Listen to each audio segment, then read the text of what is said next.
my gosh, it's been a long time since I've seen a sea of gold. Works out. I am just really happy to be here again. This is the third year that I've been able to join you, and the sea of gold just keeps growing and growing, and the enthusiasm just keeps getting bigger and bigger. And as I stand here today, I have to say my primary role and job in graphic recording for the last 3 years, I've owned a company called Frame the Messaging. But I came to it because it was something that I had been experimenting with and doing and wasn't really sure exactly what I was doing, but I was willing to play. And as I look back as to what would prompt me to put my toes over the edge and quit my full-time job and say I want to make a living of magic markers and white paper, it takes a lot of courage. I'm so frequently reminded, especially at events and moments like this, that when we play, we learn. And when we learn and forget to play, we've lost sight of what learning is about. So my primary role is to help groups do their best thinking. And from the looks of things up here, you did a heck of a lot of that this week. A heck of a lot. And so as I was capturing this, I want to just be reminded here that as I kind of tell you the story of why I do what I do and why this is such important work, I think that I have to really wonder why in the world would they invite someone like me with the amazing speakers that you've had here over the last 5 days. Why would they ask me to do your closing?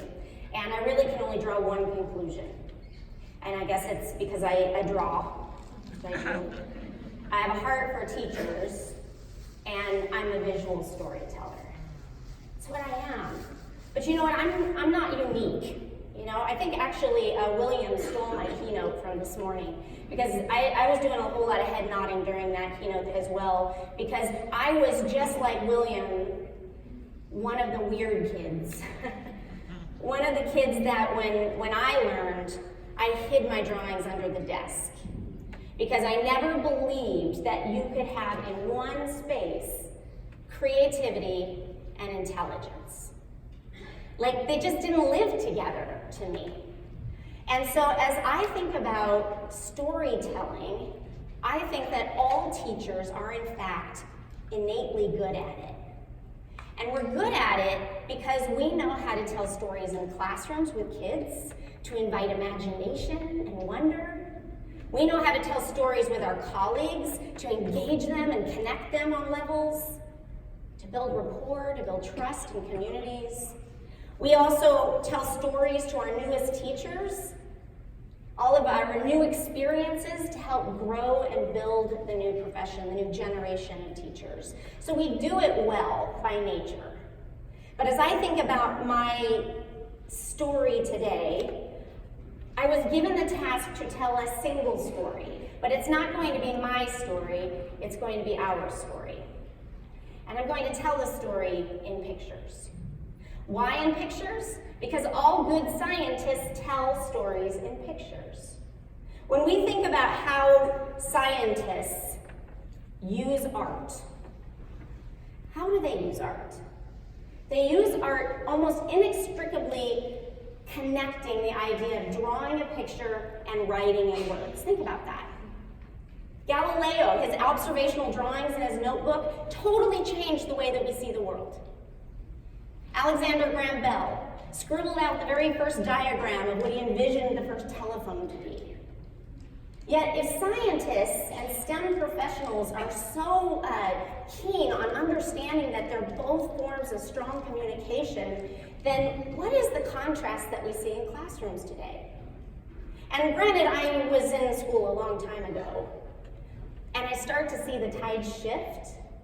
But doing this work reminds me of how important it is to resurrect the magic marker from the elementary school classroom. And to bring that magic marker and the play that comes with learning back into the world of adult professional development.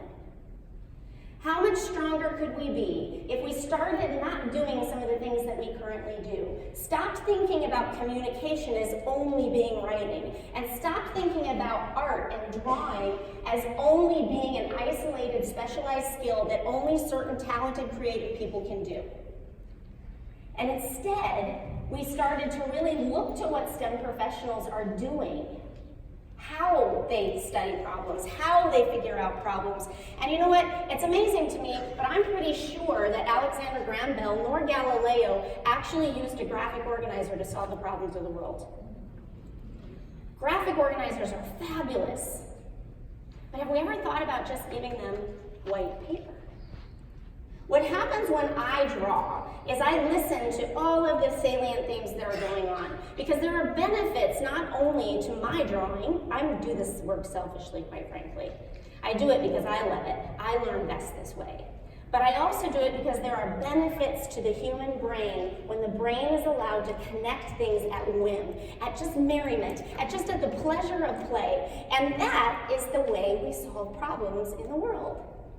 We have the freedom to draw things where we think they fit, where we think the connections lie.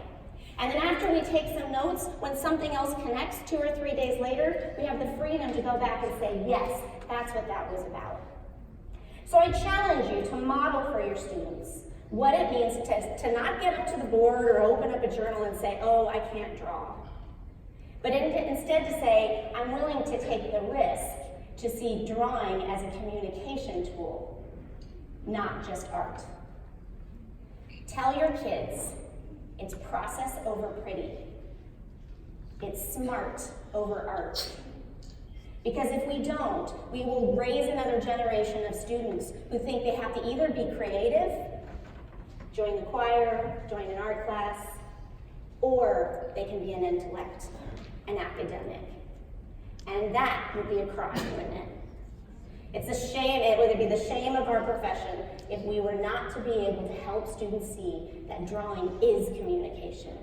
It is problem solving, and it is STEM. So I'm tasked with telling you a single story. Here's how the story goes. We started our week here with the amazing Steve Spangler. You know, I mentioned that all of us are storytellers, so we could probably all use this last final campfire to sit around and roast marshmallows, make s'mores, and if Steve Spangler were here, we would be doing marshmallow magic. And we'd probably be taking down the house. And we could talk for hours and hours, because Steve Spangler reminds us about what that means to wonder. But he also reminded us that the science of learning is about engaging, connecting, and creating new experiences. When our students can say to us, I think you've lost your ever-loving mind, Steve Spangler says we've done something right. We've lifted this idea that there's one way to learn. He reminds us that when we can look for opportunities to really create something, those experiences for kids, when we can take off all of the boundaries and borders and things that bind us, and we can just be us and play, he reminds us that our students will say to their families, to their friends, this was the best day ever. And so I really like this idea of him reminding us that we don't just change lives because we care. We change lives because we make their day different. We also, I went to a breakout session where a lot of this was around how do we define what P-BEL is really about. P-BEL is this idea of problem-based enhanced language learning, but then when we define this was an elevator speech breakout. How do you define what P-BEL is without just another acronym? You know, we got a lot of acronyms in the world, but they don't really say much about what we do. But when we can say that P-BEL is something that we're committed to doing because it's rooted in the idea that students are empowered by that learning, that they're empowered not because we just give them free play, but that we find ways to link them to standards, to link them to language, to link them to content, and that when they have their best day ever, it's because P-BEL is what we use to help support students in finding their best day ever. So, on the next couple of days, we spent some time in some breakout sessions. So we set out on this road of what does this actually look like in practice, sound like in practice. And I've seen you all build circuits, and I've seen you all make experiments, and I've seen you all having fun in these breakout sessions. And it's because you've taken on meaningful problems in the world. Whether they're selected by the student or whether they're selected by you, we take on these meaningful problems because they're relevant to our students, they're relevant to our community, they have multiple ways of fixing problems in the world, real problems in the world, and they involve some sort of new information that wasn't accessible to us before. What promise that has for our future. So the road you see here kind of starts with this idea. When we start with a problem or standard, we have to do something first before we ever enter the P-Bell lesson. We have to make sure that students know that whatever the materials they are that they're using, the literature, the research, any kind of materials that they're using, that they are critical consumers of that. That they're paying attention not just to using materials for the sake of using materials, but they're inquiring about their authenticity of the source of those materials. They're looking at news, they're looking at literature, they're looking at materials, but they're not just saying, because my teacher handed it to me. They're being critically selective about what that is. We talked a little bit about what it means to be a type of, how we write these kinds of problems in ways that really help us to get deeper into it. They tell us that we can write out our questions in ways that tell us that students can be responsible for something. They can be a citizen and participate and do something about it, but they can also really stand up for something bigger than the classroom and bigger than themselves, and that is standing up for social justice.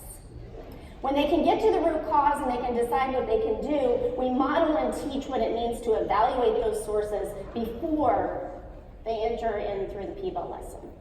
When they go into the P-Bell lesson, a lot of times the very first thing they do is simply inquire. And when they inquire about things, they summarize, they notice, they wonder, they learn. All of these kinds of things, we played around with the idea of healthy habits. How do we decide whether food and exercise is worth our time and our energy? I love that one. I learned a lot in that one, for those of you who know me.